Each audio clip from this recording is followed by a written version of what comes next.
and now Dad, too. I would have weeded all their plots and planted flowers. But life doesn't turn out the way you expect. Ever. I didn't expect Dad to die. Not even at his sickest. Not even when he didn't know who I was anymore. Not even in those last hours at the hospital, when the click and hush of the oxygen were the only sounds in that dark, awful room, and Reverend Harding hugged me and prayed with me and said the 23rd Psalm. Yea, though I walk through the valley of the shadow of death, I will fear no evil. When he finished, he whispered, Iris, I'm so sorry. It's time we let him go. I hadn't expected that either. I'd thought we were praying for God to let Dad live. Beatrice had been my best friend since elementary school, and her parents promised Dad that they would take care of me. It was the thing he worried about most in his last weeks. But things changed not long after he died.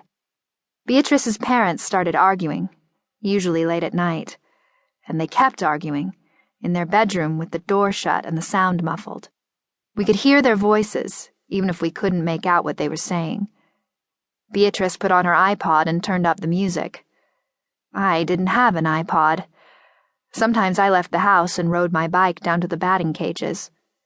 Sometimes, after Beatrice fell asleep, I sat up in my bed until the arguing stopped, as terrified then by the silence as I had been earlier by her parents' harsh voices. Mr. Stone spoke to me first. It was a month after the funeral. "We're very sorry, Iris," he said. "Things have gotten difficult for Mrs. Stone and me. I know we promised your father, but that was before—" He didn't finish, but he didn't have to. I knew what it meant, and it hit me like a line drive to my stomach. He tried to smile. "This doesn't mean we won't have you back for a visit," he added. "Would you like that? Would you like to come back for a visit sometime?" He didn't look at me. He didn't look at Beatrice, or at Mrs. Stone. My heart sank. Mrs. Stone said she was sorry too. "I wish we could keep you with us, Iris," she said. "There are just these things in the way." Her voice trailed off too.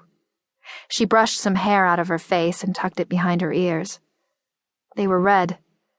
Her whole face was red, either from crying or because she was about to.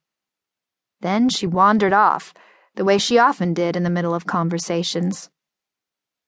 "That's okay, Mrs. Stone," I said, knowing Dad would want me to be polite no matter what. But it wasn't okay. I should have screamed at her instead. I should have screamed at all of them. Aunt Sue was the next of kin. She was my mom's older sister. I had only seen her once before, but I didn't remember because it was when I was a baby. She drove up from North Carolina right after I was born. Dad told me about it. She had a son named Book, who was 2 then. I never heard about Book having a father. Aunt Sue didn't want to stay in our house, so the night they arrived, she and Book slept under the camper shell in the back of their truck, even though it was February. They only stayed part of the next day. Aunt Sue looked at me but wouldn't hold me, got in a fight with my mom about some things that had happened a long time ago, then climbed back in the truck with Book and drove home. I didn't know what to expect from her now, all these years later. When I called her from Beatrice's, she was smoking the whole time. I heard her light a cigarette, and every time she spoke, I heard her exhale first. She said she was sorry about Dad, but didn't sound as if she meant it. She said Book was looking forward to having me live with them, but that didn't sound sincere either. She didn't say much else. I asked if she ever heard from my mom, and there was a long silence.